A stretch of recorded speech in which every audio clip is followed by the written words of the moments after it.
Good afternoon, ladies and gentlemen. Guile here, and welcome back to the Forged Alliance Forever promotional series. It's a 3v3 ladder action this afternoon for your viewing pleasure. But first of all, I'd like to stop and say hello to the newer subscribers out there. Fantastic to have you guys on board. And if you enjoyed the show and you like what you're looking at, but you're not 100% sure what it is you were looking at, the game is Supreme Commander Forged Alliance, not Supreme Commander 2. It's available on Steam for £9 UK or $13 US or whatever the equivalent is in your local currency, and all you have to do to come play with us over here at FAF is once you have that game installed, download the Forged Alliance Forever multiplayer client, and you can find a link to that in the description below this and each and every one of my videos. What will that allow you to do? Well, it's quite simple. It'll allow you to come play with us, chat with us, browse our replay vaults, our mod vaults, and take advantage of all of the extra units and new balance changes that have been implemented in this constantly evolving platform that we call Forged Alliance Forever. And the best part is once you have made the initial outlay for the game, there are no extra charges. You get all that extra content thrown in for free. Can't say fairer than that. I hope to see you on the battlefield. I, of course, will be up there in the cushy commentary box. You'll be down and dirty with those grunts, and it's a little beneath me, that's all I'm saying. So on to today's game, as we said, it's going to be a 3v3, and it's going down on a generated map. I'm ready, you guys are ready, and the players are sure as hell ready. So let's go on over to the game zone and see how they're going to get on ching ka-ching. And like I said, it's a generated map, but let's be real, it's a bat. It's ridiculous. I mean, I'm starting to think that there's a small chap. There's not actually a map generator at all. The technology is too incredible. There's a small map somewhere in a small man somewhere in a server room in Eastern Europe who's gifted with incredible, quick thinking skills and artistic talent. And he's developing these things on the fly. And every now and again, he can't help himself because this is ridiculous. We've got the right wing, the left wing. We have the feet, the tail, the ear plateaus, and the nostrils. Those are literal bat nostrils. Look up a bat. That is what they look like. All it's really missing is some eyes. Just the two little round eyes here. And it's like he thought that would be too obvious. But anyway, I digress. We'll talk more about the map in just a second and how it actually will respond from a strategic standpoint. But first of all, let's make our introductions. We'll call this Team 1 up here at the top, this Team 2 down here at the bottom. Going first for Team 1 right at the top of the screen, it's Grunty Noob. Going Aeon in burgundy red, he's opening first land. Team member number 2 for Team 1 down here to the south, it's Shaker or Shaka. Sounds all like SG1-y, doesn't it? What was the name of that race? Shakar? Answers in the comment section below. We can be friends if you get that one right. Anyway, he's opening first land, going Cybrin, bless him. And last but not least, for Team 1, over here to the east or northeast from his position, it's a Joker. He's going UEF, and Hallibar Orange going first land, second air. So it's all of the human races in the game there for Team 1, a Cybrin, a UEF, and an Aeon. Let's check out Team 2 now, starting with this season's fabulous Vivacious Violet, rocked by Honza, going Seraphim, opening first land. Team member number 2 for Team 2 in baby blue on the front line, it is Lefouque, or Lefouque, or Lufouque.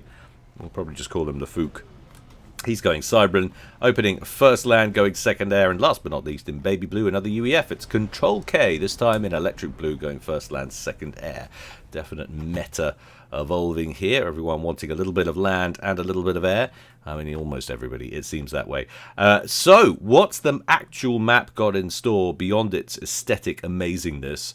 That's the reclaim situation, which I don't want to say is diabolical, but it's right down there. It's not far off. We've got a few piles of mass poop here, some on the ear plateaus, which are just top here, but not a huge amount. We've got some around the nasal passages, nothing at all in the middle or around the legs. It's a massive void of mass, but there are a decent amount of mass points to be fought over on both the wings and in the center. So although the reclaim is sparse, the generated eco is plentiful, and although it looks like an island at first glance, it is in fact two ponds separated by a tiny, tiny little growth at the edge of the wings formations which attach to the screen. So unless you're rocking Cybrin Salins with their naughty, naughty, walkie capabilities, you're not going to be traversing from one pond to the other. And that is the very nature of the things. Wow, nice early naval yards out from Control K. He's looking to get serious about naval control. Not a bad decision as far as I'm concerned. I think I think it's fair to say the bases are pretty close to the water, so whichever team manages to grab the initiative on the naval side of things should be able to do some pretty decent damage, especially if they are a Seraphim or a UEF player, because of course you get those long-range missile cruisers which can do all sorts of terrible things to your opponents, and we love to see it. So we've also got naval yards going down up at the top for Grunty Noob. It looks like he's got slightly less build capacity devoted to it though than Control K has. Control K already has 5 engineers up. They're working on the second naval yard. We're not getting any kind of crazy pre-5-minute rush to T2 Navy or anything like that, but there is a lot of expansion stuff still to go. And to that end, players airdropping engineers to the front line. Big old airdrop of 3 units of build capacity down here for Joker, who's looking to throw down 3 land factories on what is, I suppose you could argue, a natural choke point between the coast here and this little right foot. Nice bombing run out there from Lafouque, targeting Grunty Noob, but also picking up 2 or 3 engineers that actually belonged to Shaker that was standing right by that commander. Is he going to finish off the 3rd one? Yes, he is. 3 kills for that bomber. Not too shabby. We do have defending interceptors monitoring the airspace for Grunty Noob, busy shooting down some of these opposing interceptors. But he really needs to get a handle on this bomber threat. Also, there goes a frontline radar, which they could have done with holding on to. And that bomber, that Zeus from Lafouque, gets 1 more payload away. Could have done with just stretching it out a bit further. Instead, only managed to bag 1 Mantis kill on that bombing run. It looks like that forward outpost of Jokers now might be about to come under fire as 2 bombers move into that position. This is a lot of early harass out from Team 2. Will this be affecting their expansion? I don't think so. They are pretty much set up. Look at that.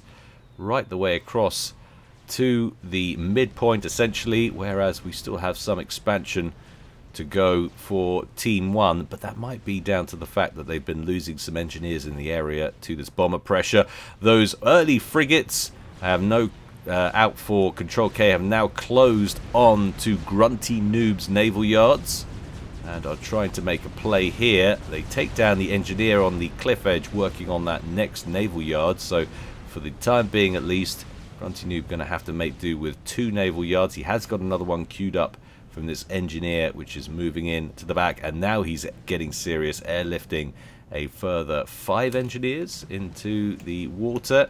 He was going to move up there, but he's like, no, let's finish off this one first of all. I like that decision. I think that's probably sensible. If you can get them on the ground at all, though, at this rate it's not looking great as it hovers around, struggling to find an LZ. We didn't actually take a moment to talk about the team differences in terms of ratio. Game quality, 98%. We're happy with that, but you would expect that in an algorithmically balanced ladder match. The actual difference between ranking points or average ranking points between the teams is about 40. Virtually nothing to speak of, as you would expect. But remember, these are 3v3 ladder rankings, not global ladder rankings. Oh, what have we got here? A transfer over. Ah, Lafouque, was he lagging? So we have an early exit. He transferred everything over. Yeah. Oh, sorry for the lag. I quit, he says. Oh, that is a shame. So it's now a 2 versus 3. Just when things were looking quite promising for Team 2's perspective. They lose a man, but of course all of the infrastructure intact, and that has gone over to Control K, their top-rated player, at 1999. So I was just saying that these are, of course, the 3v3 ladder rankings, but I had a quick little session of homework before I started, and in terms of global ranking, Joker and Shakar are both sub the 1500 point threshold. So actually the gap, if this was global ranking, the gap would be slightly larger. But we've already lost Lafouque. They are down a man, so maybe there's a little bit of balancing going on. What have we got here? Engineers, no engineers on board at all. Looks like it's all strikers and Lobos on board that UEF transport belonging to Joker. And he's going to make a play for a little drop into the backfield over here behind Yehonza's resourcing options. And could make a royal nuisance of himself over there. Gun upgrade on the way. I think we've had a few upgrades in play. Shaker and Control K have been getting into it on the front line. Shaker's got a gun upgrade, but he's also lost about 3,500 hit points of his 10,000 starting base.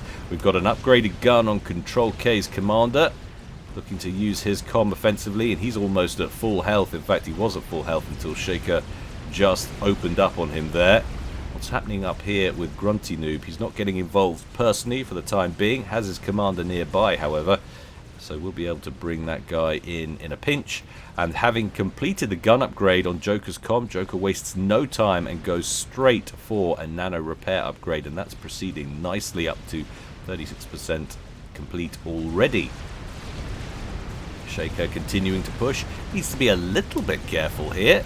Hasn't got that many hit points left on the clock. Below 50% health now at 4,700. But the motion of the opposing forces is clear and backing away from his comm, so he's alright for now. We've got a bunch of land factories going up over here for Grunty Noob. But check out the naval game. That has collapsed for Team 2. Control K did commit a decent amount of resources. We saw him harassing Grunty Noob's naval yards initially, but we've got new shipyards which have gone up for Shaker over here, so it's essentially a 2v1 scenario. Well, not that I'm seeing any of Shaker's naval units in play here. By the looks of things, the counter pressure is all being done by Grunty Noob, and he is getting work done. There is an extra naval yard that's popped up over here, but it looks like that's going to be destroyed before too long. No joy for you, sir. It was a nice idea, but alas, didn't work out. Now the shipyards back here are under pressure for Control K. We're starting to see some T2 torpedo bombers inbound for Control K to try and counter some of this sub spam. Only way he can really hit back at them. He's got one sub recently deployed, but things less than ideal in the naval game. And as we said at the beginning, this is a very, very important aspect of this map. Lots of key infrastructure based right on the coast and ripe for the plucking if you can win Navy. So that is why they're making such a large bid for it. Of course, you don't want to invest too many resources and then lose the land game. It's always a risk. Didn't get to see how that materialized, that little drop down there. Transport probably got shot down, but did manage to kill at least a couple of T1 mexes up in the backfield. That's now getting repaired. How much mass was delivered there? Some 300 mass or so. So not too much of a hampering. Whoa, but we're up to T3 air already. Strap bomber inbound there from Yehonza. Unleashes the payload onto Grunty Noob's commander. Grunty Noob straight down to 6,400 hit points. Also had a T2 gunship locked onto him, but Grunty Noob will see that away with his T1 interceptors. Meanwhile, the strap bomber goes on to other things. How many kills to his name? He's got 11 kills to his name already. Going on a mass point killing operation. Vulnerable mexes in the backfield over here, but he's bypassing those. Where is he headed? Is he going in towards the main base of Grunty? Payload away. Taking out huge quantities of build capacity around that T2, currently T2 Air HQ, but it is in the process of being upgraded to T3, so he's looking to disrupt that upgrade if at all possible. And then the bomber flies further out to sea. T1 interceptors from Shakar trying to chase it down, but they get eviscerated by that air superiority fighter escort.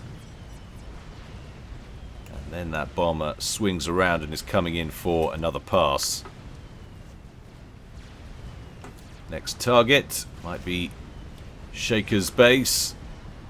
Payload away, nicely placed, takes out the factory and the T2 mechs. How many kills are we up to now? 32 kills on that strap bomber. There goes another mech. This time Joker's base. Joker going to lose yet another. Lovely little bombing run here from Yehonza. kill-loss ratio up to 3. That is extraordinarily high. Excellent efficiency in combat. And now engineers are starting to spam together a bunch of anti-air turrets. Oh, we've got cruisers in the bay as well. Needs to give those a wide berth if possible.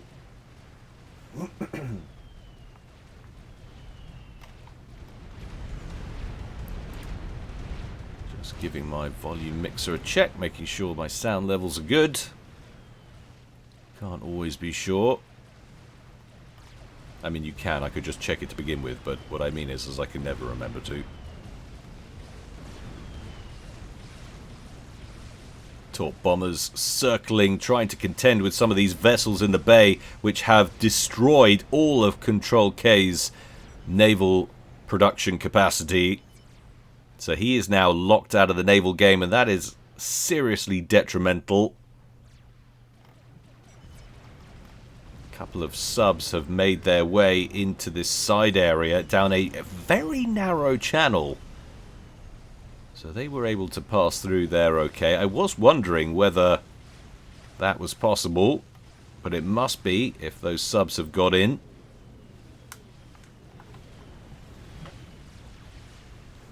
And it looks like Team 1 are going to win water on both the top and bottom side. And they have access to Governor cruisers, UEF cruisers from the south. Make things a real issue for Yihonza on the bottom side of that left wing down there. So this is a new strat bomber. I think the first one's been destroyed, but this one already has 14 kills to its name. Taking a pot shot at Shaker's comm there, but a nice bit of micro keeps the commander out of the line of fire. Control K handling things personally up front with his comm, looking to put some pressure on this forward outpost of Grunties.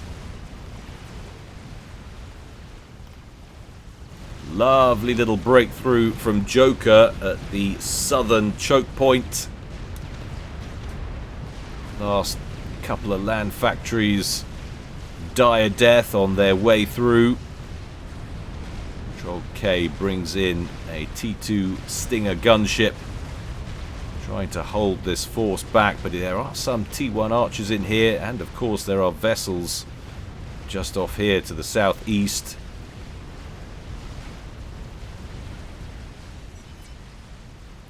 This is not looking brilliant from Team 2's perspective right now. Control K does have a few Bernies on the field. However, handful of Rhinos charging in the opposite direction. Yihonza, of course, did have that lovely little bombing run a moment ago, and they are actually ahead. If we look at generated eco, Team 2 are up 297 to 245. Yihonza and the next group of Rhinos managed to contain that inbound threat from Joker. So, for the time being at least, they are lost, but I'm very concerned for them about this naval tactical situation. However, look at the breakthrough they've achieved up the middle. There's just not a lot waiting in terms of ground forces from Team 1 to repel anything like this. This is not great at all. Mass points going down. The gap between team mass production widening. Bernie's out to destroy the economy in true Bernie fashion. Engineers in the backfield trying to spam down some T1 PDs. Trying to do anything to contain this threat right now. That's what they really need, is some gunship pressure. This is a fascinating development. Team 1 looking weak on the ground game, although there's not much follow-up pressure for the time being. There are some more groups. They're going to take a while to get up there. It looks like he might be thinking about hitting the forward outpost belonging to Joker. A couple more Rhinos just north of that looking to push deeper. And those Spectres handled the two Bernies right at the top of the screen. You can see the route they took. Just follow the destroyed mass points.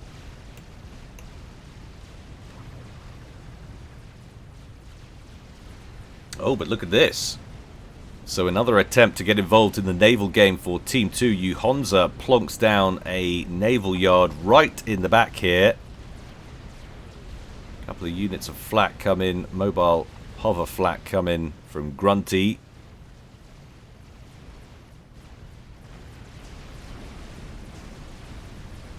And this is the problem now. Honza's going to get locked into a massive tactical missile defense building operation, trying to keep this threat at bay. Joker is just going to spam out cruisers and shield boats and just log this coastline with them.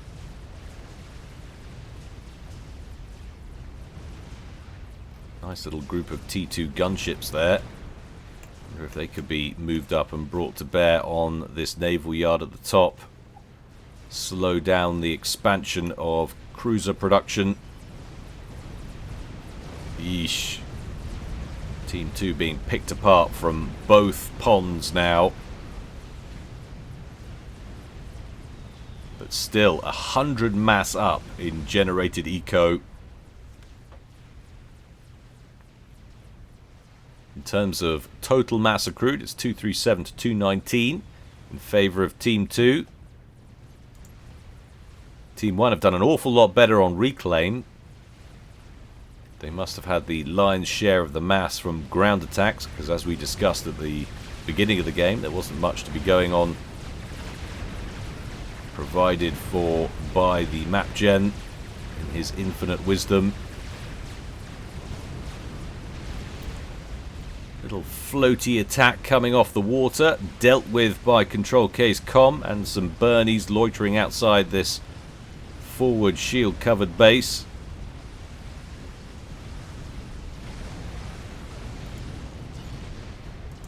That is the range on Siren. You can imagine if he gets to around here, most of that will be in range, just about.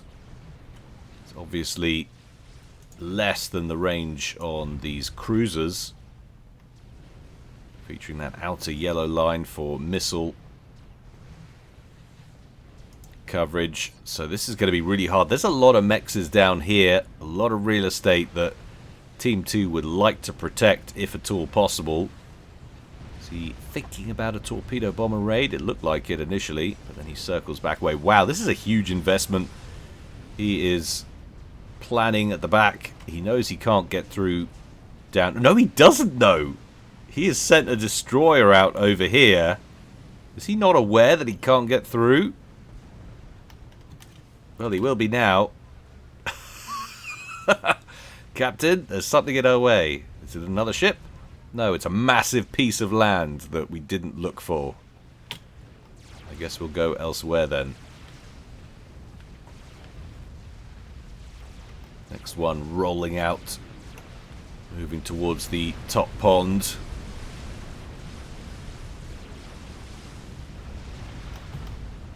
What? Is he stuck? Or is he just waiting? Don't tell me. That's hilarious. I don't think they'd be bunching up like that to wait. I think he sent a... Hang on. We can tell, surely. These move commands are up here. He's moving, and he can't get through. He's stuck at the back, and they are well aware of the problem on the opposite team. So all of this investment has been for nothing. The subs could get through.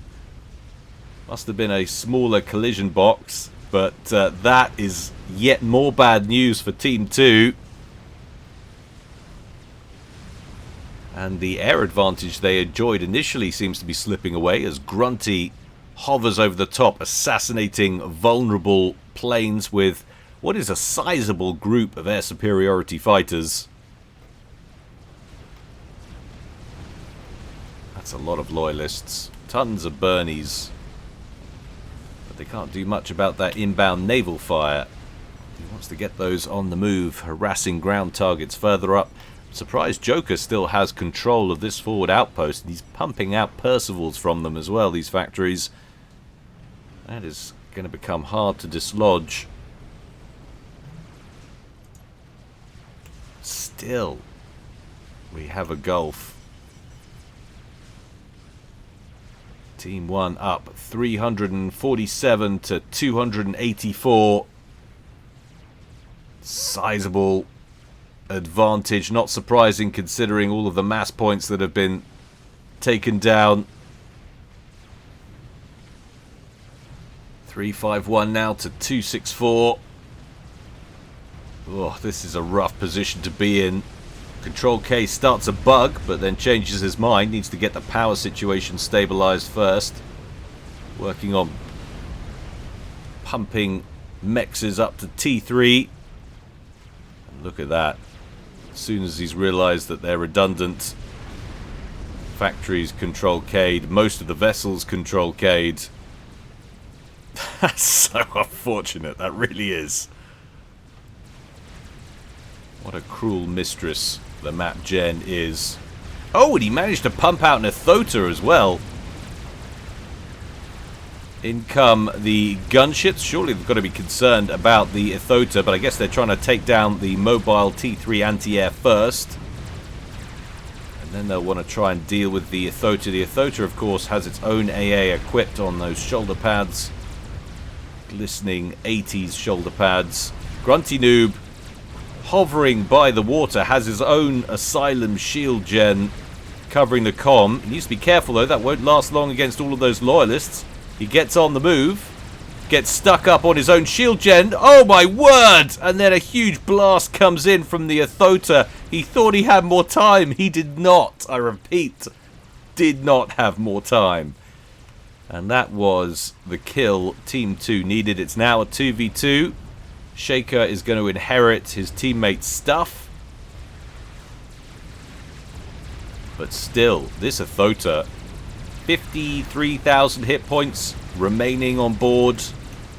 Still stomping its way for, and all he's being engaged with are T1 and T2 gunships. That is it. Engineers from Joker have spammed up 3 Ravagers, which is a very welcome sight, I'm sure. But it's not going to last long.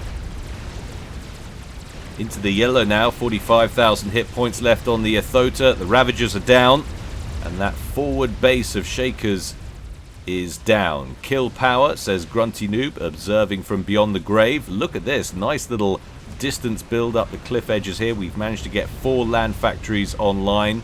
That was Grunty Noob's play, I think, initially. Now, of course, under the control of Shaker. And Joker has pushed out with those Percivals we saw manufactured from that forward outpost. But at the same time, look at the progress of this Athota from Control K right now, steamrolling its way through the main bases. More Spectres being brought to bear.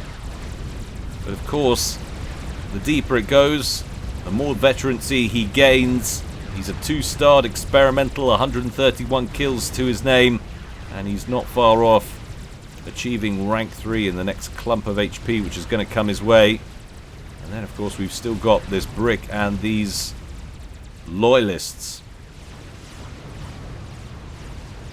That bug is faring rather well in terms of production. 51,000 hit points complete out of 75,000. Percivals have got into Yehonza's base and have killed quite a lot of mass. In fact, Team 2 down to just 72 mass per tick. Now 50, now 49, plummeting fast. Yehonza not power locked. Control K was power locked, so the mass production bounces back up to 67. But look at the mass fall off that's underway for Team 1 now as well, down to 137. Units have reached the main base of what was Grunty Noob, but now under the control of Shaker. Of Of course, that Ithota is still going, and he's looking healthier than he did a moment ago. Now a 4-starred experimental. 59,000 hit points on the clock, and steamrollering his way towards Grunty Noob's old base. Mercy's being deployed to try and shoot him down. The only problem is, of course, is it has its own onboard flak. Those guided missiles incredibly vulnerable to flak. Down go T2 Mexes around the base. Engineers working on Oblivion point defense, but it's not going to be enough. Not even close to enough. Checking back in on what's happening on the bottom side of the field. Gosh, core mass points down and out. We've got inbound Salem-class destroyers going walkie-walkie, naughty-naughty in towards Control K's main base. But the bug is up, and that might have something to do with the depletion of Percival's on the southern side of the bases. Are they going to be... or is that going to be brought to bear on the governors down here? That's a lot of anti-air firepower, and that bug is now a key unit. Huge amount of eco tied up in it. 300 kills to that Ithota. It's an absolute monster. The last mass points down and out, and Team 1 now pulling in 7 mass per tick. I repeat, 6 mass per tick, sorry. And Team 2 pulling in 182. Spikes up to 300. Likely reclaim. Nice little push out on the ground. Now targeting these Salems. One of the 4 is down. Lab play being brought to bear. Anything that's quick and cheap, throw it at your opponents. Monkey Lord construction started. Still a long way off. That bug has repped up the damage it received prior. Yihonza spamming up as much tactical missile defense as you could shake a stick at.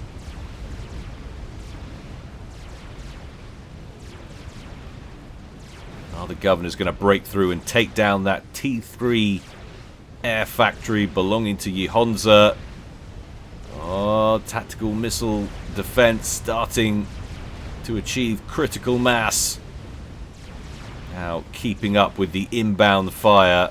And he's just going to manage to hold on to it, I think. Wow. Where's that Ithota? It's still making its way back. Taking out the naval yards on the north coast. It wants to hit this point. It wants to hit this point, lest there be more Percivals on the way. Having said that, there is not much in the way of mass production going on. Joker, the only mass he's got coming in is from the one mass that his ACU produces. He is completely bankrupt. Shaker pulling in the one mass from his comm, and he'll have one Tech 1 mass point somewhere. That is it. Team 2 has also lost all of their mass points, almost. Actually, Control K is power locked. He's pulling in 9 mass per tick. Yihonza is pulling in 3. He's power locked also. Cheap, not mech marines, sorry, cheap hunters. Lab play being deployed. Expendable, fast moving. Anything to throw at your enemy and keep him at bay. That bug has received a lot of damage. He's only got 4 kills to his name, so you can see why it's being used tentatively. There's a lot of flak, for instance, up in here. A lot of flak on those cruisers, of course.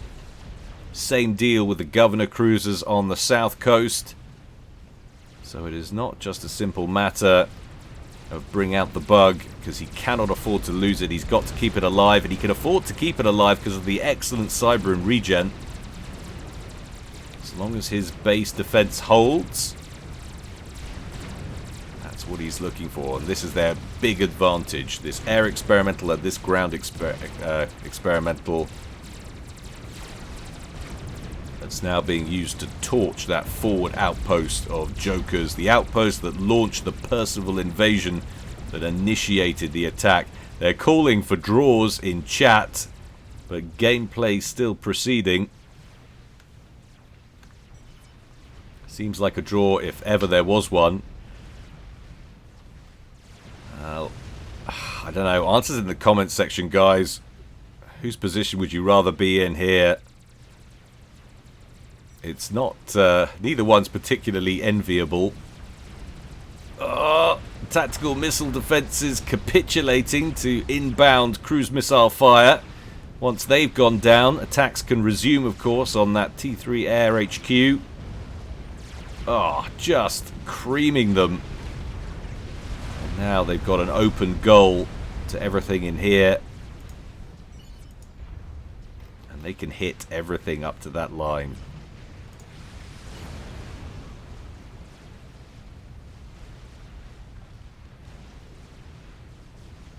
This is rough. Yeah. Who do you want to be? Which team? Team 1 or Team 2? Timestamp your post, please, for game time. I want to see how many of you call it wrong. I'm staying out of it. I'm meant to be neutral. Down goes the Air HQ for Yehonza. Yehonza moving his commander back. Doesn't actually have the T2 engineering suite. I was wondering if he was coming down to try and build up some more tactical missile defense. He's trying to work on a new power grid. That's why he's bringing it down. There are Percivals that have landed in the backfield.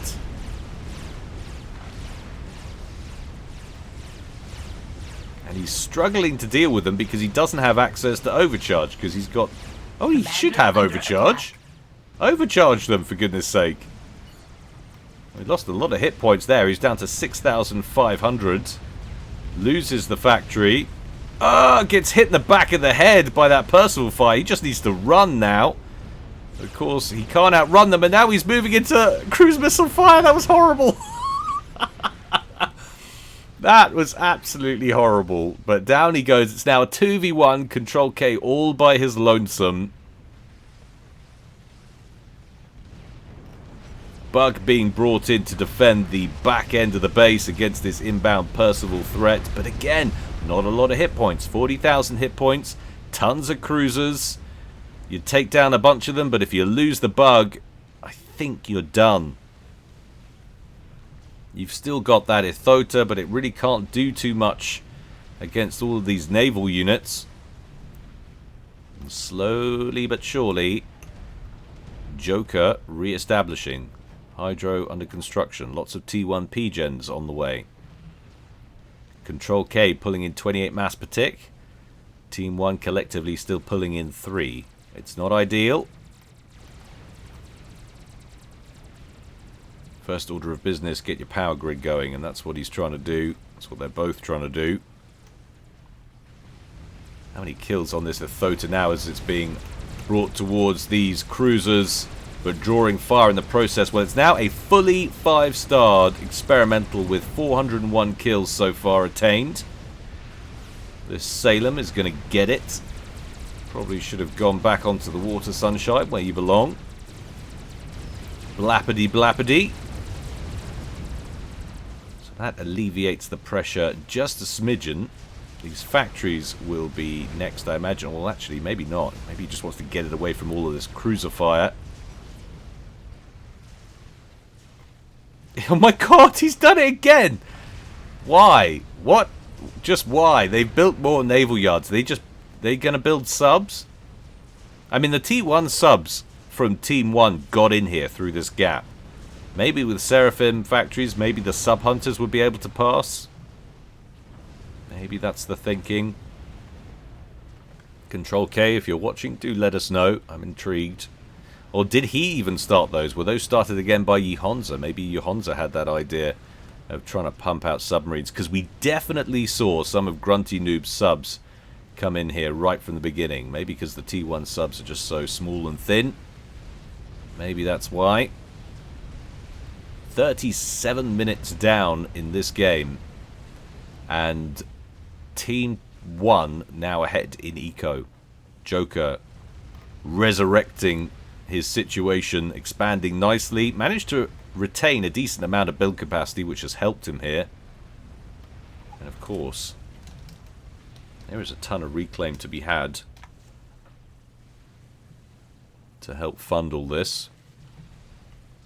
Team 2 up 103k though overall.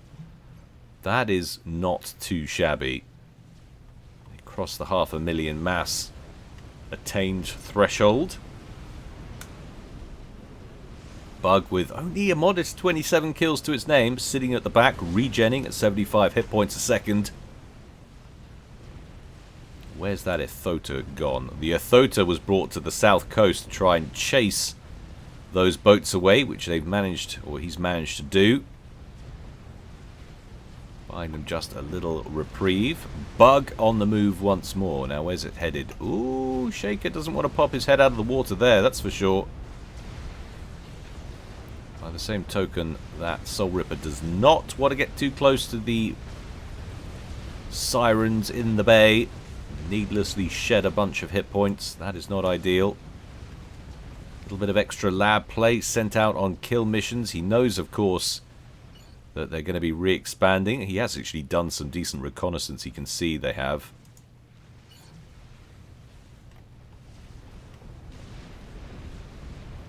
Joker brings his cruisers back to the coast as the Ethota backs away. Just as you're getting set up, a ruddy great experimental gunship shows up and destroys all of your hard work. A couple of T1 anti-air will scare you not one iota.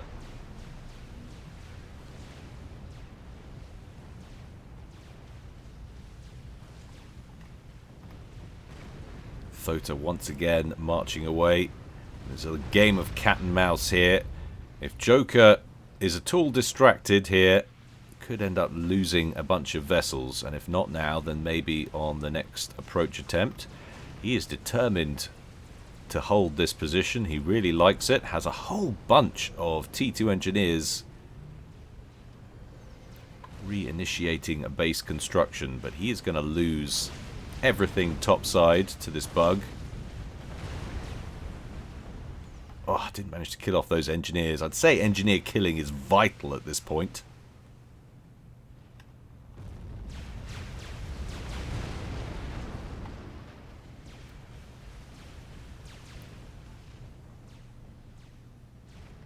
Where is Shaker going? Shaker going on the rampage.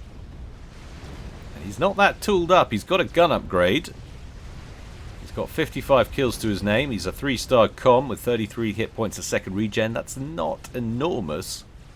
And with an Ethota and a bug hovering around, admittedly the bug is miles away, I would not want to be out of the water. Maybe he just feels like he can't hit anything else. These Cybrin cruisers are limited with range. Ooh. Where did that come from? Oh, we did have... yeah, we had one of Joker's naval yards up there. So he managed to get 2 governors out.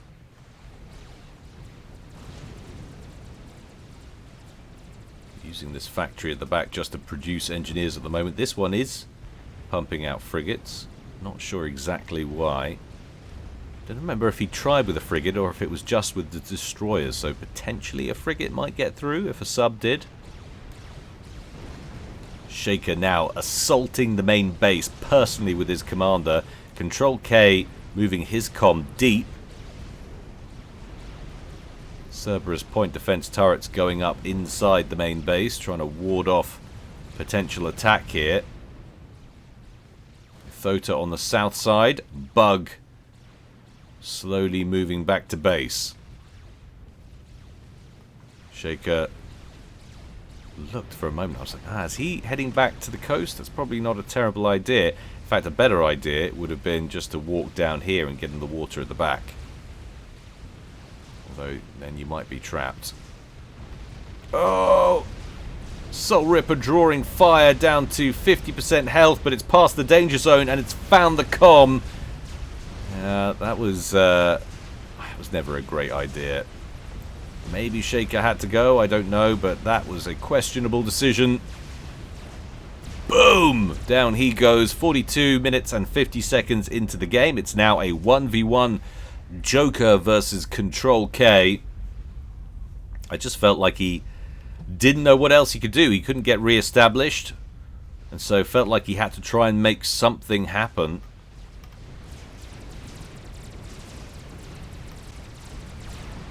Ithota now being brought out against these Siren-class cruisers, and I was just going to say, Joker, is he paying attention now? All of this stuff just having been transferred over to his control. Oh, he's going to lose at least one, maybe. Oh, can he get a second? Yes, he can. That's a nice little snag right there. Every kill is a vessel that will not be replaced, likely as not.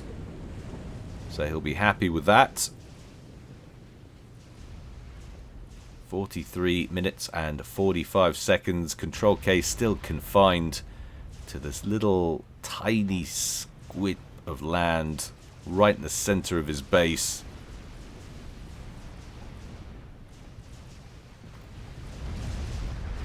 Ithota almost at full health. And once again Soul Ripper sent out, but look at the damage! Where did all that damage come from? Kills a couple of T1 bombers on its way past. Joker... Wow, Joker going mass T1 air. Doesn't look like he's going to get there, though. Not with this inbound Soul Ripper. It's already repped up 2,000 hit points since we saw his move upwards.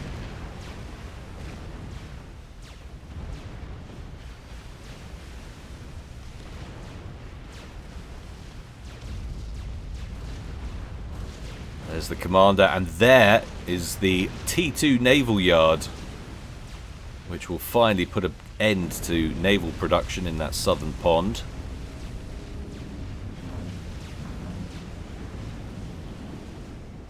That will be a very welcome kill for Control K, I'm sure.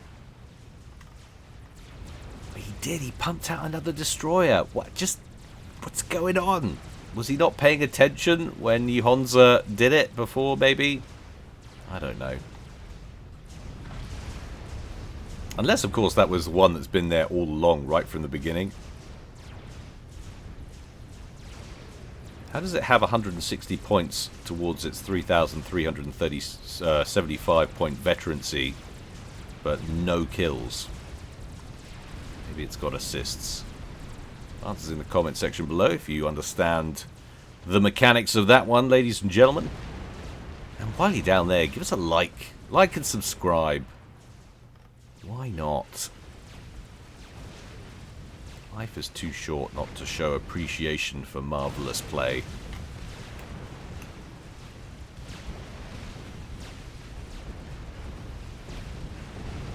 It's just a ridiculous game.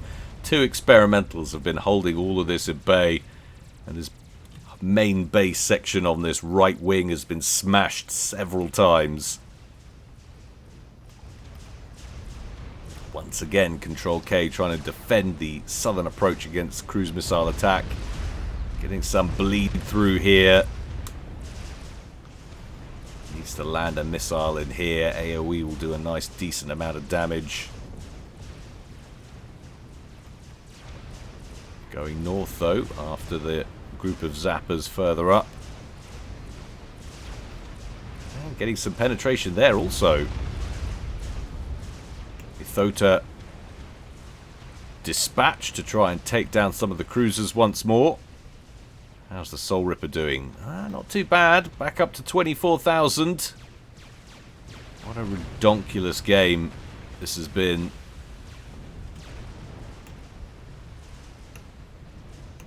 Joker, though, spreading like a virus. Engineers everywhere. T1 spam. Being ordered in on suicide raids just to kill whatever they can. Control K pulling in 23 mass per tick. Joker pulling in 19. Soul Ripper up to 36,000 hit points.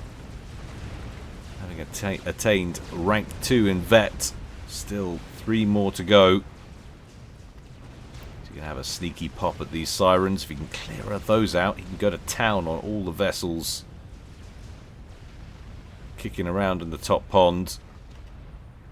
You might think he'd like to hit this, but if you look closely, that would be a terrible idea. That's 20 units of static flak.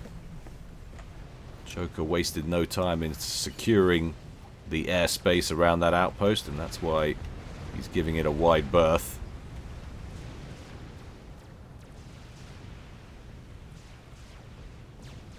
This is a very claustrophobic game, though, I'm sure, for Control K.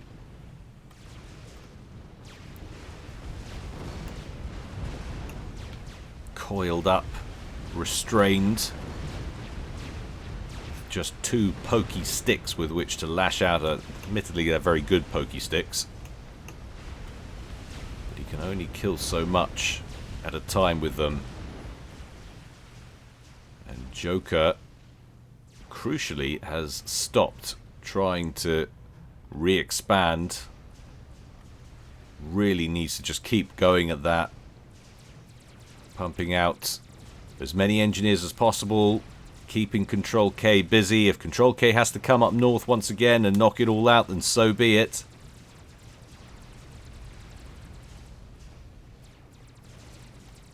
Yeah. So he might have secured the airspace, but all that flak is going to do very little against an assault bot. Once again, this beloved geographical oddity of Joker's. Spot between the right foot and the right bat butt cheek. Beloved by Joker is once again going to be sterilized as that assault bot wades in. There's nothing in the way of defenses, nothing he could have built realistically to keep them all out with the eco that he had.